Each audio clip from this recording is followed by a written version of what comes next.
So there's one more topic I wanted to talk on today. As you've probably noticed from the lack of changing sweatshirt, doing a bunch of videos today while I have a bit of time. And so I want to talk a little bit about my health situation and our training approach. And I should probably split those two videos up, but if I can keep it kind of quick, I'm just going to leave it to one video.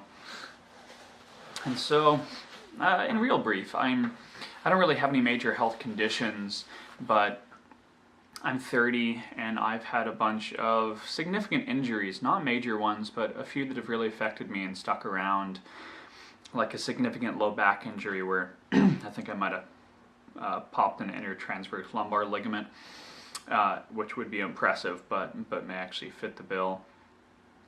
And I blacked out while standing up 13 years ago or so and fell back and got a minor traumatic brain injury.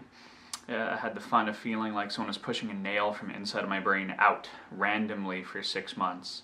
And that's left some significant effects. And one doctor suggested it may have damaged my pituitary gland, which is serious business, and there's not much you can do about it for the most part. Though I have some reason to think that may not have been the case, and I'm going to go see a kind of national, international specialist about some stuff relating to that in the near future. But I also had 15 years of chronic insomnia, and really kind of a clinical grade, which means I slept like 2 to 6 hours a night for 15 years with very little exception, and when I did sleep well, I'd still be exhausted no matter what. And we essentially fixed that. On the clinical side, I'm a healthcare provider, and there's a lot that I can do for someone that has insomnia, and a lot that I can refer them to deal with other things I can't deal with personally.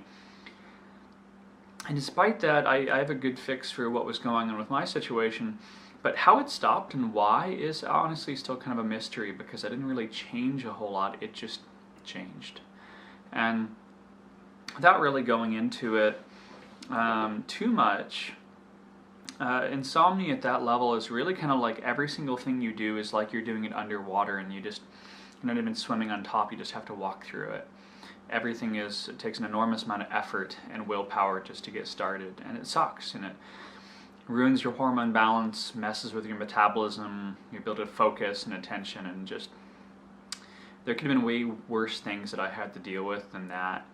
You know, if I had to pick from a bunch of conditions on a wall or something, that you know, is probably one of the least of them, but it still sucks. And with that came basically a good amount of obesity. My heaviest weight was 265, where I wasn't really all that muscular. And I'm only like 5'9"-ish, maybe a little bit more than that, which means, 265 isn't enormous, but I'm also not super tall either, so it was a lot of weight, and it was not fun. And so my upbringing, basically, my parents are way older than me. My mom's like 40 years older than me, my dad's like 45-ish years older than me. And so just the nutritional knowledge, not that many people really know what's going on today, but you know, they didn't really know that better. Like, we all thought margarine was good for us and fruit juice was a health food, when they're both horrible in almost every instance. Margarine certainly, and fruit juice, let's just say if you think you're drinking it for health, contact me and we'll talk. Whole fruit good, fruit juice not so much in most situations, certainly not store-bought. But either way, the point being is that my favorite food growing up as a kid, when my parents made it for me, was Eggo waffles with white and brown sugar and butter on it. And I'm sure they didn't think this was a health food, but it wasn't all that rare either.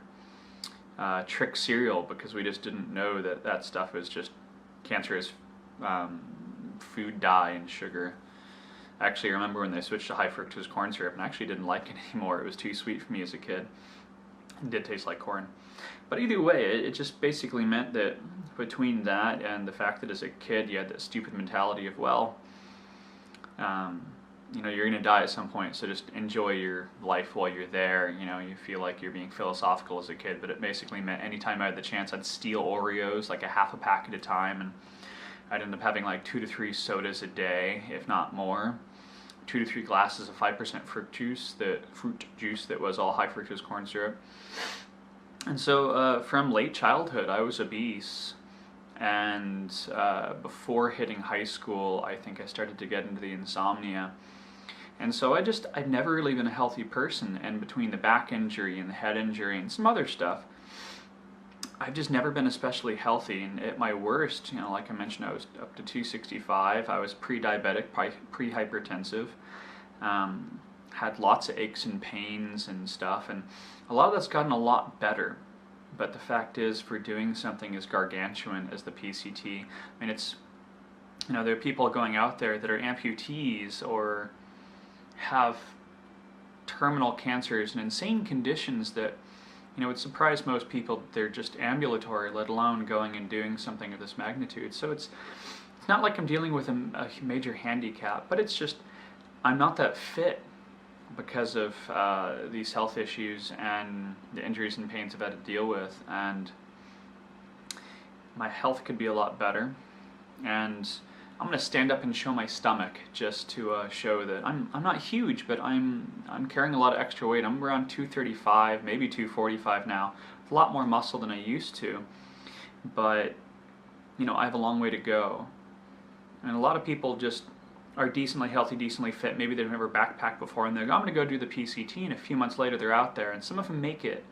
But it's not even just about necessarily making it, though that's important to us. It's a matter of, I want to give not just the best chance of success, but I want to be able to enjoy myself out there as much as I can, which means decreasing chance of plantar fasciitis and shin splints and chances of just injury, and just, it's going to be work, and I'm looking forward to the hard work, but I don't want to make it harder because I can. And so working on dropping this weight, getting fit as possible, using my rehab skills on myself, which is not easy. My kind of rehab work I can't do on myself. I have to guide my wife through doing it on me, or see colleagues, which is both have their own difficulties just logistically. But basically, we're going to do the PCT no matter what, so this might as well be a vehicle to deal with these health issues. It's one of those you always want to be like, oh, well, next summer, this year's going to be the year I do this or whatnot. But now it's kind of our only option, unless we just want to give up. And so much of our life is focused on this that I don't think that's going to happen. So it's just now is the time, and this is basically where I'm at health-wise. I'm sure I'm going to put some specific kind of metrics and data up. I haven't been able to lift for a while or do cardio because I had neck injury, but somehow I was able to continue hiking, which is encouraging, I guess. But it's just we're getting back into that side of it. We're changing our diet really quite entirely, and I'm probably going to put a little bit of details on that. I mean, food is really varied. Some people can't or won't do certain things or need certain things, or it's just not their style. You have to have the diet that works for you while still actually recognizing you should do something healthy. And we'll put that elsewhere, but I think that's mostly just what I wanted to say in this video. Is just that I have no real health conditions, but I'm not a really healthy person. I'm not what a 30-year-old should feel like. I'm not as healthy as a 30-year-old should be, even in our culture, which is really rubbish. Like I say to my patients, if you're the American average, it's probably a bad thing when it comes to your health. And so, again, I'll put some metrics up, and I want to do a separate video in a second talking about how we're doing kind of our overall fitness training, and I'll put a lot more details in text in the site. But to finish up, I do want the reference on video. I'm just going to lift my shirt, show my stomach, and show that I'm not small. I have some size to get rid of, and hiking training is going to deal with some of that. Nutrition is huge, and obviously we're going to look very different come the end of the PCT. I mean, in a way, it's kind of nice to have some extra fat going into it, but I also don't want an extra 50 pounds on me either. So if you don't want to see my stomach, look away. But this is me to start with for now.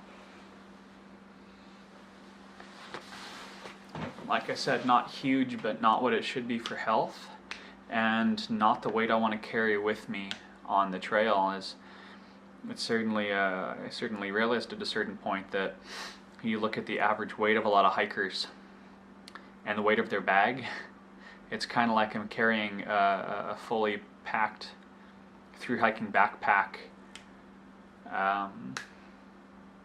without carrying one, just because of my extra body weight.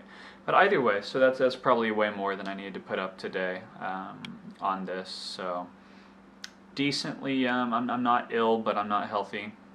I have lots of aches and pains and stuff that I shouldn't, and I'm not all that fit. But with the hiking, we're doing more, easier, we're recovering easier, we're getting stronger, and we've just been doing distance training so far with our miles, which means very shortly, actually this next weekend, we're starting elevation with mini mountain summits, and that's really where we see the change in our bodies. But either way, I'll leave it with that for now.